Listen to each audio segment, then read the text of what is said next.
Okay, Rotarians, this is your mandatory checkpoint. How well do you know the four-way test? We're about to find out. Now, District Governor-elects in particular, no pressure. I can see a few of you already starting to squirm, but it's okay, we're going to do this together.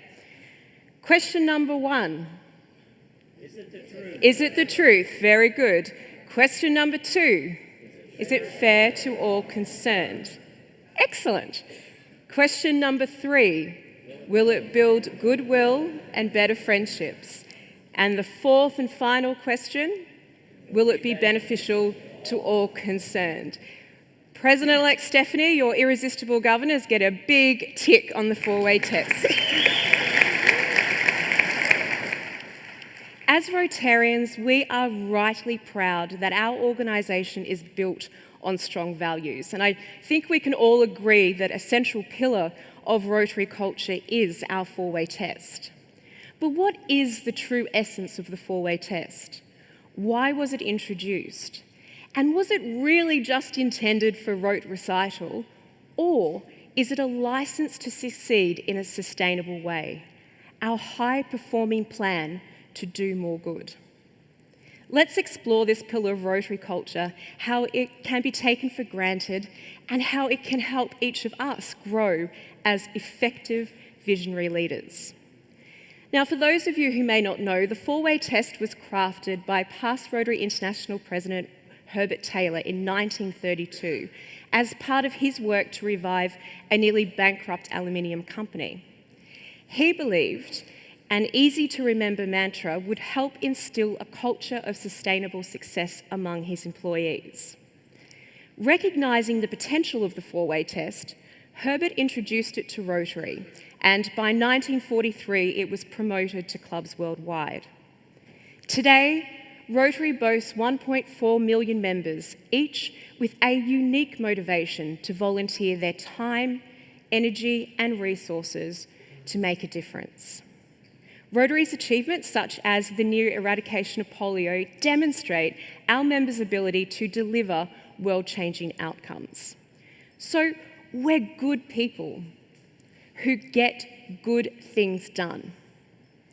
However, pursuing ambitious goals comes with challenges, as inevitably perspectives and priorities bump up against each other and can even come into conflict.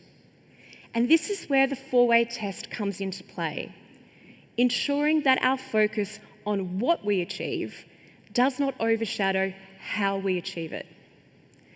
Now, occasionally, a passionate member will level the four-way test against someone they disagree with.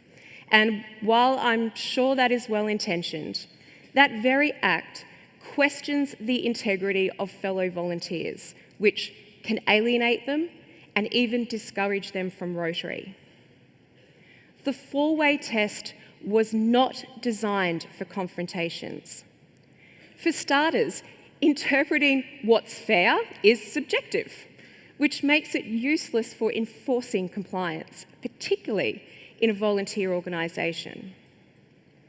But mainly, questioning another volunteer's integrity simply doesn't align with our third value of building goodwill and better friendships. When he first devised the four-way test, Herbert Taylor believed its primary value was to help each of us reflect on our own performance. It prompts us to ask ourselves whether we're not only achieving the results, but also to take responsibility to question our assumptions, to check our blind spots, to bring others on the journey and still deliver results. For each of Herbert's 4 questions, there is a metric we can measure our performance by and then improve with a specific leadership skill. Be that diligence, self-awareness, empathy, and purpose, which we all can continue to develop and practice.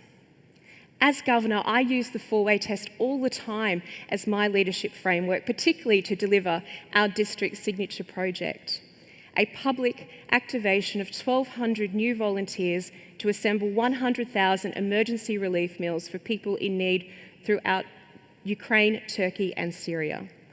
And it absolutely helped me balance considerations not only across the test's 4 values, but also the necessary leadership skills to achieve a successful event that delivered positive impact. When Herbert Taylor initially tested these questions on himself, his employees, and his operations, he realised the 4-way test was not an objective, a status, or accreditation. Rather, he described it as a way to guide our words, thoughts, and deeds that appeals to the good that's in each of us. So the 4-way test is not a recited spot check on our fellow volunteers' integrity. Instead, it is a reminder to reflect on our own performance, our responsibilities, and to practice the leadership skills that will help us deliver on them. There's no doubt the 4-way test is a central part of Rotary culture, and by using it productively and embracing the challenge it sets, as leaders, we can help ensure a sustainable culture of success for our districts, our clubs, and communities, just as Herbert Taylor envisioned 90 years ago. Thank you.